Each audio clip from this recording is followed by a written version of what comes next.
Sa pamayo kan mga bareta, saro gadan, saro irido sa duwang magkasuway na diskwido sa Sorsogon asin Camarines Sur. Diocese kang Legazpi may patanid kontra sa Missionary Society of Saints Peter and Paul. Piguo presir na driver's license kang LTO. Kasado na. Asin, piso caravan kan Bangko Sentral ng Pilipinas sa Legazpi City. Nagpuuna.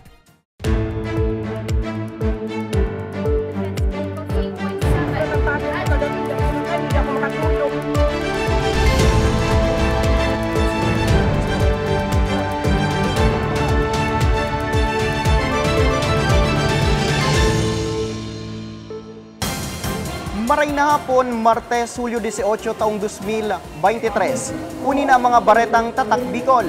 Madadaw man ang mga baretang ini sa 88.7 Radyo Ragon Catanduanes, asi 90.7 Radyo Ragon Legazpi. Saro gadan, saro irido sa magkasway na aksidente sa syudad Nignaga asin Sorsogon. Uya ang report. Haros marunot na ang bumper kang pick-up vehicle na ini matapos na makabangga sa kasunodan na truck sa tinampong South kang Barangay Kapoy West District Sorsogon, alauna kasudmang hapon.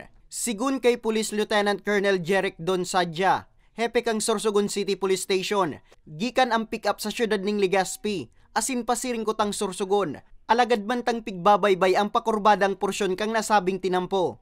Nabangga kani ang likodan na parte kang kasunodan na truck na nagresulta sa pagkakadiskwido kani. Binisto ang driver kang pick-up na si Daniel Lotino Lacheca, 64 anyos. Mantang pigmamaneo man ni Edison Barcena Mangruba, ang nabanggang truck. Ito sa 4 lanes bagay ito, hali ito sa main lane na kung saan talaga 4 lane siya. Siyempre, buwel ang vehicles, makaskas, then ma-approach duman sa kurbadang porsyon, nagkasagian. Maswerte man na minor injuries na ang sinapo ni Lacheca. Asin tulos man na naidalagan sa ospital para sa atensyon medikal. Accident-prone area man daang lugar. Sa presente, nagkaigwa naman ng pag-ulay ang ambuslados, asin nagkaariglohan na. Para man po titing na gadan, pero minor injury lang, tapayo lang sa tama kang driver kang pick-up na siguro ko nakamusmos po ini sa Manibela. Sa syudad ning Naga, gadan ang sarong rider makalis na makabangga ang pigmamaneyong motorsiklo sa puuning kahoy sa gilid tinampong sakop kang Barangay del Rosario. Pasado alas 9 ning banggi kang nakalis na Biyernes. Binisto ang motorista ni si Ariel Baudin, 28 anyos kan Barangay Santa Elena, Bula, Camarines Sur. Sa impormasyon, naghagad akudir ang biktima sa MDR Remo Pili. Nga ni maidara sa ospital ang sa iyang aki na nangangaipo maning medical na atensyon. Alagad man tang pigbabaybay ang dalan pasiring sa sarong ospital sa Banwaan kan Pili. May piglikayan ining sarong bihikulo na nagresulta sa pagkakadiskwido kaini. Binalo pa mangkotang idara sa ospital si Baudin. Alagad ini ang pigdeklarang dead on arrival. Para sa mga baretang Tatak Bicol, Nomer Corporal. Diocese kang Legazpi may piglilinaw dapit sa presensya kan grupong Missionary Society of Saints Peter and Paul. Detalye sa report ni Carmelo Balya. Pinatanidan kan Diocese kan Legazpi sa indang clergy on sa indang kapade ananong kamaimbwelto sa grupong Missionary Society of Saints Peter and Paul o ang dating grupo na Old Romantic Catholic Church na pinagsasabing kumpwesto ng renegade priest o itong bako na mga lihitimong padi matapos na mag-agom o pinili na dagos ng magsiblag sa pagkapadi. Sa pigpaluwas sa Diocesan Circular No. 17 Series of 2023 kan Diocese of Legazpi kan nakaaging Domingo, nakapalaman ang paglilinaw kan diocese na dairekonosido kan simbahang Katoliko ang nasabing grupo. Gusto ma-establish in the presence digdi, gusto ni Bishop na ilinaw sa mga tao tatibaad kaya magkaiwaki confusion and most likely ikaw man talagang confusion because ining Missionary Society of Saints Peter and Paul which is affiliated with apod din sa inang simbahan New North American Old Roman Catholic Church. Ginagamit ang mga simbolo kan sa tuyang simbahan na Katoliko. Pati of course pati mga images, vestments, padokipadi, pati na gamit sa misa ng mga libro, rites, practically everything actually na ginagamit. Pero bako sindang kaiba niya to sa tuyang simbahan. So tibaadan mga tao maguna na paririhuman sana So dahil igwaman po ki freedom of religion, man kita makapagpugol ka, man kita police power, man ito sigwan siring na freedom, ang kaya ta sa nanggibuhon po for now, i-warn ang satuyang tao, sa mga Katoliko di sa satuyang diocese na ini bako kaayon ta, iba po ining simbahan. Sa impormasyon, gikan pang Archdiocese of California ang grupo asin nagpupuon ng mag-recruit sa syudad ng Legazpi asin nagkakaigwanan ng acceptance right. Sigun sa diocese, ang sisay man na sa indang kapadean na mapapatunayan na nagsabay na sa grupo ang maaatubang sa suspensyon asin pagbabawalan ng magkondusir ng mga reliyosong aktibidad arog kan pagselebrar ng banal na misa. Legal na pinaka-requirement is not to get married. So, yan po ang pinakabot sa beyond kang celibacy. So, even before ordination sa pagkapadi, igwa na kami kaya na ritual. And then sa ordination mismo sa pagiging deacon, so transitional na, po yun, so may reverend na sa pangaran, pero deacon pa. And then sa sunod naman na ordination naman sa pagkapadi, so bali halos 2 beses, we make this public promise, our vow, na kami po maagum. So yan po ang kumbaga pa niya ulit-ulit na vow na yan. So we are very much aware kan kaining solemn promise na ini na samuyang ginigibo. Pagduduon kan dioceses, ano man ang ikondusin na transaksyon o aktibidad kan grupo, invalido asin bako ng gadaan lihitimo. Para sa mga baretang tatak Bicol, Carmelo Balya. Pagdakol kang balaw-bagaw na ayam sa syudad ng Legazpi, mantinidong agyat sa Legazpi Veterinary Office, Barangay Responsible Owners of Dog Abroad Program, padagos na pigbubusol. Detalye sa report ni May Arango. Nag-ani nin simpatya sa netizens ang Facebook post na ini, dapit sa sarong menor de edad na kinagat nin ayam sa Barangay Bitano, Legazpi City kan nagtalikod na Biyernes. Base sa post, makaon sa food park ang maglola na sinda Josephine asin John Carl kan pareho man sa ng barangay. Alagad basag na sa nansubot na kinagat ning balaw-bagaw na ayam si John Carl. Sa pakikipag-ulay kang news team kay Lola Josephine, nilinaw niyang daiman sinda makakan sa food park. Istorya niya sa hampangkan sa indang barangay hall nakagat ang sa iyang makuapo. Kan nakwa ang litrato si John Carl, harani sa food park, nagahalat da sinda kaito nin malulunadan. Ngani mapatudukan nin anti-rabies vaccine sa iyang makuapo, suhay sa nasabing post. Sa ibong kaini, pigpapasalamat niya man giraray ang paghadit kan nasabing uploader. Sa ngunya, nagpaparahay na si John Carl. Ay ko, diniling ko masay ko mali so pagka dahil day niya man aram, panabutan niya gari, nagkaong kaming maglula. Ali kami digdi ka ito, mapa-injection na. Kasuod kang personal na binisita ni Ferdinand Samar, focal person ka na sabing opisina ang lugar kang insidente nga ni magkondusir ng investigasyon, asin mapanimbag ang dapat mapanimbag. Alagad dismayado ini sa day pakikipagkooperar sa indakan mga opisyal sa barangay. Sa ibong kainiliwat naman na pigpagirumdom ni Samar ang publiko, dapit sa mga nakapalaman sa Barangay Responsible Owners of Dog o BRAD program, siring ka mandato na magkaigwaning dog pound ang kada barangay sa syudad.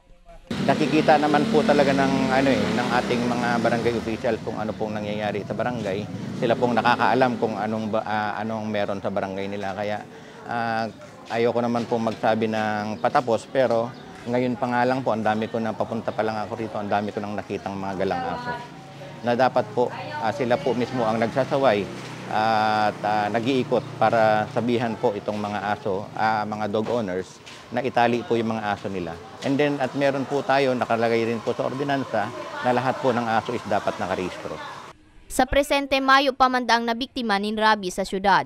Alagad ngunya na taon 2 canine dogs gikan sa Barangay Rawis asin pinarik ang nagpositibo sa rabies. We need to become responsible owners now. Let's have a behavioral change. Para hindi naman kawawa yung aso. Nandyan ang community na safe and secure. And pati turismo, buhay. So yun ang aking battle cry dito na maging responsible owners.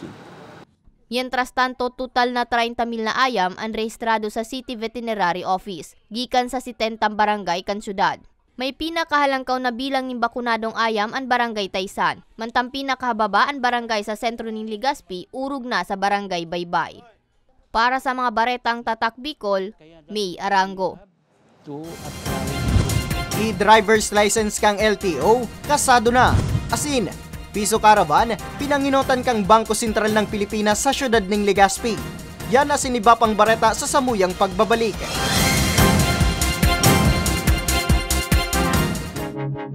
Tucked away in the province of Albay, known for its perfectly shaped Mayon volcano, Misibis Bay Resort, a locally owned 5-hectare private island resort. The resort is ready for all those looking to balance tranquility and adventure. This tropical destination is where guests can either choose to relax under the palm trees or have an adventure under the sun. It features modern and luxurious rooms and villas, recreational facilities, and sophisticated services.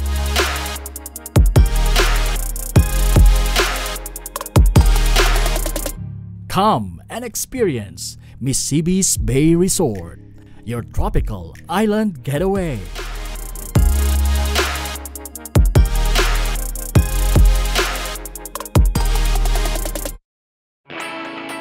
Naghahanap ka ba ng trabaho?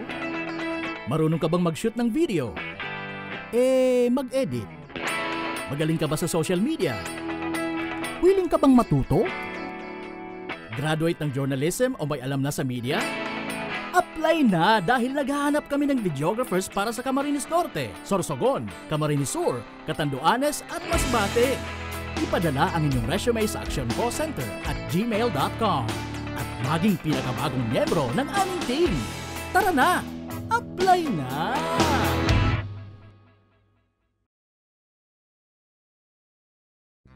Sa imong ka nagpapadagos na pandemya, daima nag-uuntok sa pagriparo ang satuyang sa tiring partido, ang Ako Bicol Party List, yaon pirmi sa pagpadangat kan mga kasaraditan, sa tabang kan manto ni ina, ano man na panahon, hain ka man sa kabikulan.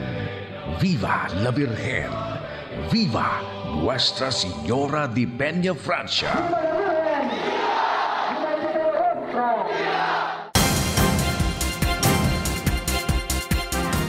Electronic o e-driver's license kang LTO. Pwede sir nang magamit kang mga motorista sa Bicol. Ano ang dapat gibuon? Aramon sa report ni May Arango.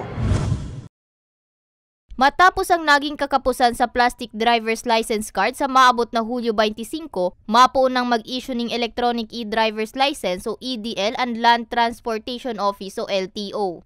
Sigun sa pamayo kang LTO Bicol na si Francisco Ranches Jr., iniman ang sa indang kasimbagan nga ni masolusyonan ang nasabing problema. Ang mga may sadiri ng valid driver's license ang pwede sa nang mag-access sa EDL. Bentahi man daan na igwa ng EDL. Siring halimbawa kung nawalat ng sarong motorista ang sa iyang physical license. Sa mga checkpoint kaya pwede na ining ipresentar sa traffic enforcers. Sa mga meron ng valid driver's license, ito po ay pwedeng isang pamamaraan na may pakita nila na meron silang driver's license. So, kumbaga po, ang driver's license kasi merong physical at ngayon by virtue of this bagong panukala ng DOTR at LTO, meron na ring electronic. Yung electronic naman nakabase kung ano yung record mo sa yung physical license. Alagad para sa motorcycle driver na si Charles, daiman kay ni mabebenepisyuhan ang kadaklan na motorista urog na itong mga bakuman teki. Sabi niya magayon man ining lakdang kanduang opisina, alagad laom niya na mas makabilog pa ni mas magayon na programa ang LTO asin DOTR na mapapakinabangan kan kagabsan. Okay naman yan nilabas nila pero ako hindi optional yung maglabas sila ng e-driver's license. Sigun kay Ranches maski igwa ng e-driver's license, mas maray man giraray na darakan mga motorista ang sa indang physical license. Yes, dapat dalhin nila, pero kung just in case na hindi nila nadala, pwede po ito. Pwede pong ipakita ito. Katulad ngayon, kung wala pa silang yung physical na lisensya, pwede itong ipakita. Yan, pwede. kumbaga this is an option or add-on. Kumbaga, maliban sa physical, meron ding electronic copy. Dugang pa niya bawal i-screenshot ang e-driver's license. Kasi ito, merong assigned na QR code and barcode na pwedeng i-verify ng law enforcer namin. So, yun po. Ito yun. It's just a digital copy of the existing valid driver's license ng isang nagmamaneho. Sa mga mauot magkaigwanin access sa e-driver's license, magpasiring sana sa website kang LTO asin magrearnin LTMS portal account. Mag-sign in gamit ang personal na registered email o client ID, asin bugtakanin password.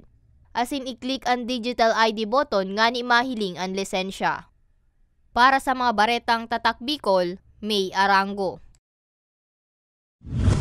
Piso Caravan kang Bangko Sentral ng Pilipinas, ginibo sa syudad ng Legazpi. Pagribay sa mga lumang kwarta, saro sa mga pig-uupreser sa aktibidad. Paano ang pag-aprobichar? Dalanon sa report ni Carmelo Balya. Para maribayan ang mga raot asin paghuna kan kadaklan dai na mapapakinabangan pang kwarta, kasubagong aga nasa sarong dakulang mall syudad ni Legazpi, ang personahes kan Bangko Sentral ng Pilipinas o BSP para sa indang Piso Caravan. Imbitado sa nasabing aktibidad ang siyam na bangko sa syudad. Si Gemma kan Kamalig Bank saro sa mga nag-a-assistir sa caravan. Sabi niya, sarong orgulyo sa inda na makabali sa aktibidad asin makapagtoong serbisyo sa mga kapwa albayano. Ang mga na-encounter me more on mga mutilated bills pa lang. So mga sobrang lumao na. Tapos siguro naman din may mga scotch tape. So far pa po kaming na-receive ng mga coins. Sigun sa Bank Officer 5 kan BSP Southern Luzon na si Keith Edward Hidalgo, pigkukonsiderar na unfit ang kwarta kung labi na ang pagkagumos, kupas ang imprenta o kaya may mancha. Mutilated naman ang kwarta kung inian may gisi na, may loho, may nginatngatanin hayop o raot na. Ang mga siring na kwarta, pwedeng ribayan sa nasambit na caravan.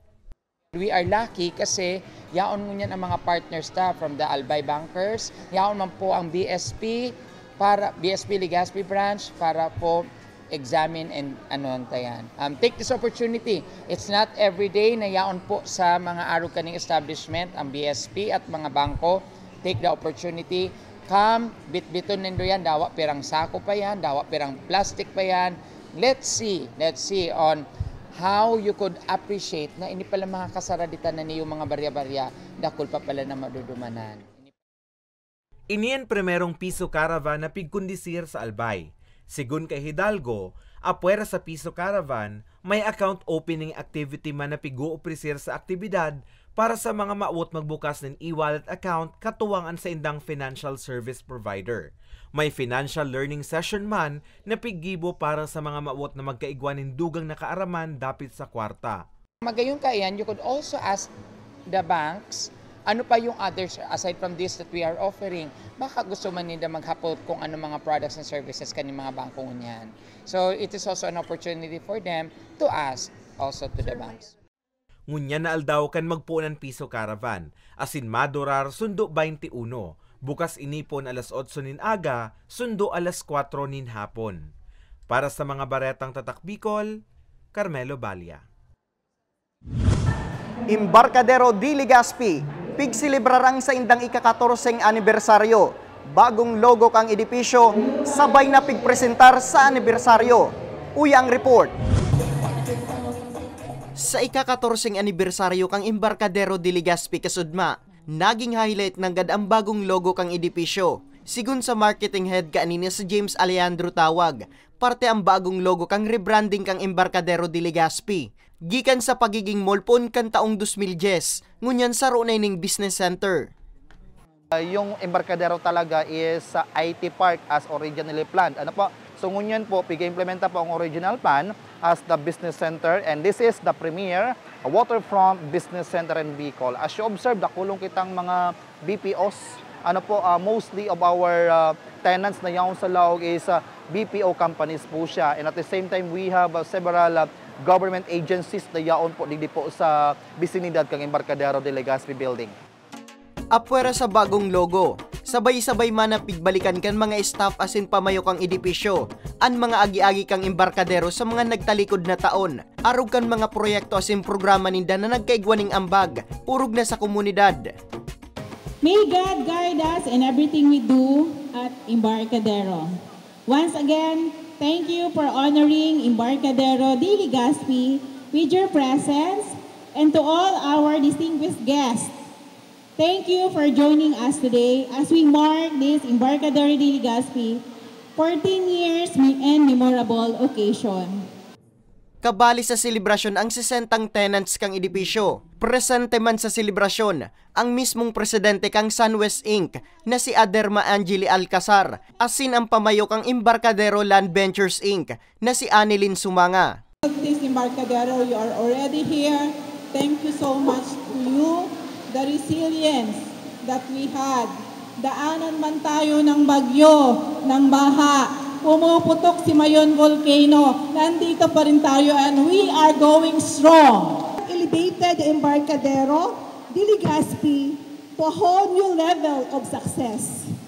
May the following years also be as successful, bringing back the glory of Legazpi Port District from retail, shops and stores to the new premier business center. Naging mas makulor man ang selebrasyon sa presensya kang Mariners Polytechnic College Marching Band.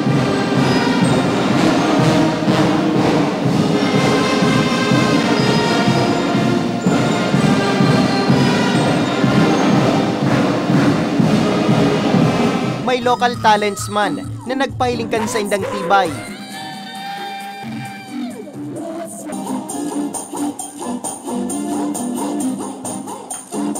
Asigurasyon kang manihamiento, padago sindang maisip ning mga proyekto na matauning ambag asin pagbabago, bako sa na sa buhay ning tawo, kundi maging sa rekursos naturales na saruman sa pigtatawan ninda ng importansya. Para sa mga baretang tatak Bicol, Nomer Corporal.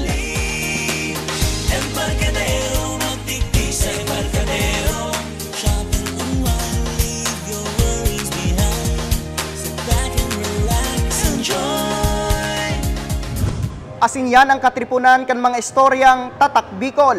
Ako si Nomer Corporal. Salamat!